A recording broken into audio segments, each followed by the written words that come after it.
Oh, I am Dr. Cinema. I analyze and diagnose movies and explain them to you. The Evil Dead franchise is a pretty unique franchise. It came out with its first hit back in, what, 1979? 19. Hold on, let me just double check. Um, yeah, 1981. 1981 when it came out, and it was considered a cult classic. I mean, and a horror classic too. Even Stephen King loved it. And so they thought that was like a good hit, yeah. But then came out with a sequel like 6 years later, and some people think that's even better than the original. So like, okay, this is nice. I love that sequel. But then a like 5 years later, they come out with another one. They're like, okay, that was fine. And then let's see, and then 21 years later, that's right, 21 years later, they come up with a remake of the original. They're like, okay, this remake is actually pretty good, not gonna lie. Just glad we got all this out. But now they have a TV series, and like, oh, come on, how? I mean, at first glance, doesn't seem like this is a franchise that actually has that kind of staying power, but every time we think we're done with it, it comes out with something else. Now, we're not going to be talking about the TV show, or the first, or the second. We're going to be talking about the third film, Army of Darkness. Now, this is the most odd one of the Evil Dead franchise. Everything else pretty much takes in modern day. Even the TV show references the first and second film, but I haven't seen the actual TV show Ash vs. Evil Dead, so I don't know if they've actually referenced this third film yet. But the third film is very interesting to say the least. The best way to describe it is just get right into the review. So this is what I like to call Evil Dead 3: Army of Darkness. So we start off, we see Ash walking across the plain, chained up with a bunch of prisoners, and then we have narration saying that he believes that he's in 1300 AD. And with his narration, we learn that he worked at S Mart with his girlfriend, and they wind up at the cabin where, of course, he just briefly describes the events of the first and second Evil Dead movies, and it seems a little off. I mean, he only mentions himself and his girlfriend when he talks about the events of the first movie, but we know there are a few other people there as well. And the second film he basically explains it pretty much the same way, so there's really no problem there. And he mentions how at the end of the last film, he was transported to the Middle Ages through a time portal. And so he winds up in, assumingly, the year 1300 AD in England? In England. I guess the Necromonicon has a portal that travels through time and geographical locations. Very odd spell. Anyway, he gets greeted by a bunch of knights. The leader of them is Lord Arthur, and he has a wise man with him. And even though they don't really say the wise man's name, I'm just gonna call him Merlin, because if this is Arthur, I'm just gonna call him Merlin. So Merlin basically says that he could be that Ash could be the prophesized one to defeat like the demons and such. But Arthur thinks that Ash is just one of Duke Henry's men, so he chains him up, takes his stuff, and they travel back to the castle. And they're greeted by the bunch of people that live there.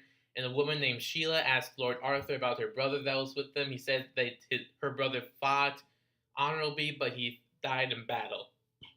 Sorry. And so we get into this pit thing, and this is where we find out that apparently Lord Henry was also one of the captured ones too, talking with Ash, and Ash just talking sass back. So nothing odd there. And so they take one of the captured men and throw him into the pit. A few seconds go by, nothing. Then blood spurts out. Like, I'm not kidding you. I'm not talking about like a little bit of blood. Like an entire stream of. Okay, this is the hole. The blood came out like this, spreading upwards. This is like a Nightmare on Elm Street movie. So that happens, and so they decide the next person to go down is Ash. So they push him down in there. And down there, Ash sees that there's a deadite down there. That's the reason for killing people, and he fights it. The Merlin wise man throws Ash's chainsaw, he attaches it in midair, impossible, and he kills that deadite. But while that fight was going on, they're bringing these like chains closer together, cornering Ash. Another deadite pops up, and of course, Ash manages to find a way to get out of there without being like killed. Gets out, people are just like backing up, like what is going on? Ash is sort of intimidating everyone. He lets Lord Henry, Duke Henry, escape because I guess if you beat a deadite, you automatically take control of an entire castle. So Duke Henry escapes. Arthur's about to like go sword fight with Ash. Ash just takes what he calls now his boomstick, shoots the blade in half. So that's actually kind of funny. This is my boomstick. Goes into a little speech about like steel, S-Mart, prices, and he says, shop at S-Mart. They're like, okay, okay. Why are you talking about S-Mart? We haven't even heard of S-Mart until this movie. So, so Ash is now treated like basically a hero with now a woman like feeding him grapes and massaging him. Just like, I guess if you beat the deadite and intimidate the Lord Arthur, you're now automatically royalty. Then Sheila, of course, comes into, and of course some talking, of course. And the Merlin guy says that the only thing that can transport Ash back to his time is with the Necromonicon, which is like in the graveyard. And in this little area, they get attacked by a deadite woman that just happens to be there. Ash kills her. And I guess that convinces them to take a journey to the deadite graveyard. Before they leave, Ash, with the help of a blacksmith there, takes one of like the right hand armor of a suit of armor set, and they somehow turn that into a prosthetic right hand for his arm. How can you do that with medieval technology? You can't use technology from the 1300s, take armor, turn that into a prosthetic hand that actually works. That's not possible. Well, anyway, Merlin, Arthur, and Ash do a ride off on horseback. They stop at this one spot. Merlin saying, you keep going down here, you'll get to the graveyard. Says you have to say these 3 words to say it. And Ash goes off on his own, I guess. Why don't you go with him to make sure he says the words correctly? Why does he have to do this alone? So, while in the forest, he gets chased by a deadite spirit. Ash ends up in this abandoned house, breaks a mirror, sees little reflections of himself in a couple scattered pieces, and a group of tiny ashes come out of those shards and just do stuff. Like, they're probably like what? Let me see. Like this tall? Yeah, like those tall. Against a regular size ash. Just doing stuff. Like, at one point they have him, like, on the ground tied up. So, like, Gulliver's Travels, something like that. And one of the ashes just jumps from a table and just goes through his mouth and his body. And just like, what? So regular Ash gets up. He drinks steaming hot water to try to kill the thing. Well, apparently that doesn't work because second Ash head. They go outside and just like it turns into a episode of the Three Stooges, like poking eyes, smacking them. Like, what am I watching the right movie? What is going on? I mean, yeah, the second movie was silly. I mean, the other 2 movies had humor, but I think this is going a little far. Of course, the two separate. There's regular Ash, and then there's apparently evil Ash, and again turns to another Three Stooges situation, where the real Ash kills the evil Ash, buries him, and and the Ash arrives at the graveyard and gets to the book, and he tries to fake his way through saying the words. Like he says the first two right, but then he like coughs while faking he say the third one, which of course doesn't work because when he takes the book, tombstones apparently shoot to the air like rockets, and he falls on the ground. He's got these hands that are grabbing onto him, skeleton hands, and another Three Stooges situation. Some slapping, some trying to poke in the eyes, and then just all at once, like a group of like 10 fists from all directions just punch him in the head. What? I mean, I'm laughing, but what? He escapes with Necronomicon, and he gets back to the castle. Now, I should mention something. Up until this point, Ash has been sort of a dick to the people in the castle. I mean, it's understandable they were about to kill him, but now they're treating him like the chosen one, and he's still acting a little bit like a dick, but doesn't turn full dick until he returns with the Necronomicon saying, "Hey, I did my part now. You get me the fuck out of here." And of course, and the people only now realize, "Hey, you're kind of a douchebag." What did you think? He has a chainsaw hand. So, and then Sheila apparently gets pretty upset. It's like, what about all those nice and sweet words you said to me? It's like, well, that's just what we call pillow talk, baby. I can see why this franchise had Bruce Campbell. It's just freaking hilarious. Of course, a flying deadite comes in, grabs Sheila, takes her away. And we see that Sheila is taken to the graveyard where apparently a bunch of skeletons are now out of the ground, digging each other out and preparing for war. So, yes, I'm going to say it. I'm going to say it. The third Evil Dead movie is the Skeleton War film. I know, Skeleton War. That's what it is.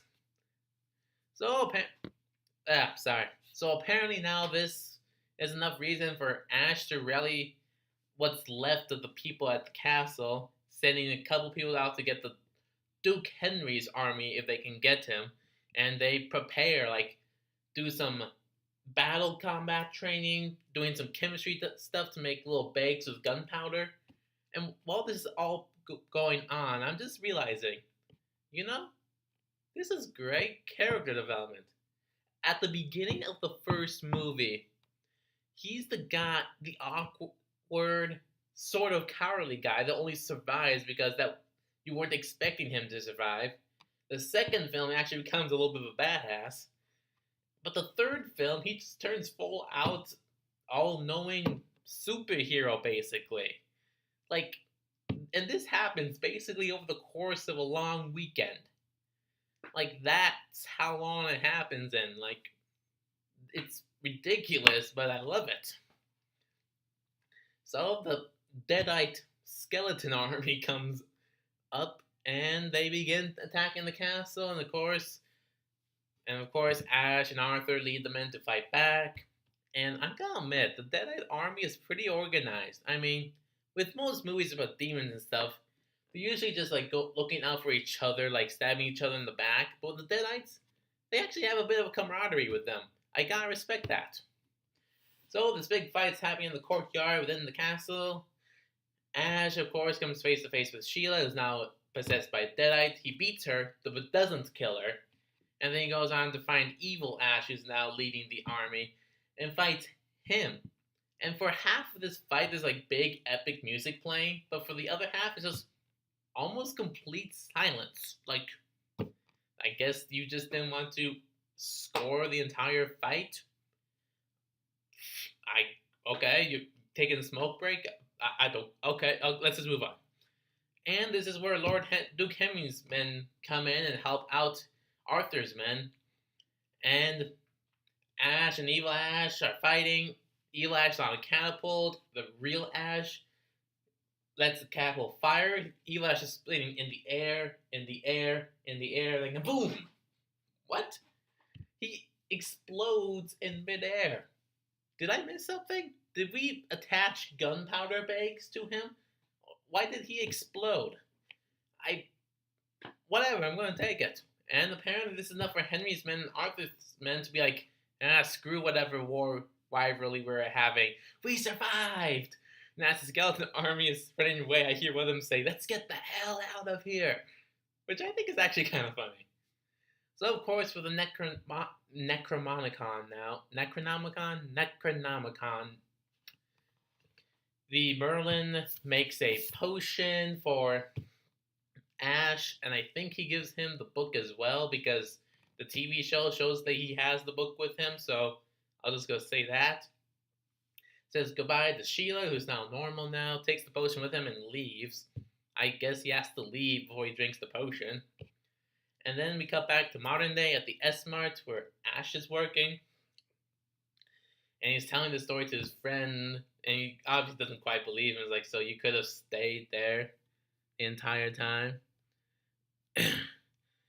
And he basically says, like, yeah, they offered me a position, but I just left, said the words in order to activate the potion, just wound up back here.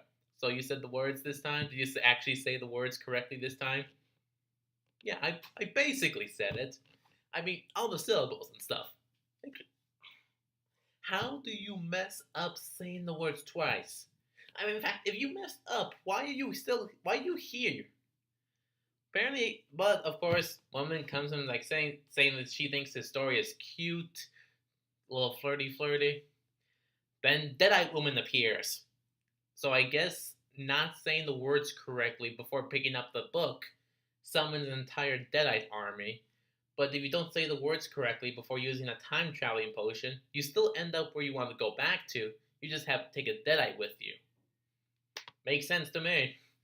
So, big fight with the Deadite woman, wins, takes the girl. Hail to the king, baby. And that's where it ends. And that is Evil Dead 3 Army of Darkness. Not what I was expecting, but I love it. I mean, of course, there's a lot of over-the-top, just out-there stuff that's in this movie, but it goes balls to the walls with it. I mean, really commits to the story that's in this movie, and it's unashamed of what it is, which I think is the reason why it's so good and just so entertaining. So yeah, it's not the cabin in the woods like the Evil Dead 2, Dead by Dawn, but this is an epic conclusion for a surprisingly epic trilogy, which will later spawn a remake and a TV show, and some comic books. You know, this franchise isn't really going to die anytime soon, is it? But of course, if you watch the other two Evil Dead movies and you really haven't seen Army of Darkness yet, go check it out. It is really entertaining, even if it isn't what you expected. And that is my review. Like, comment, subscribe, share. See you next time.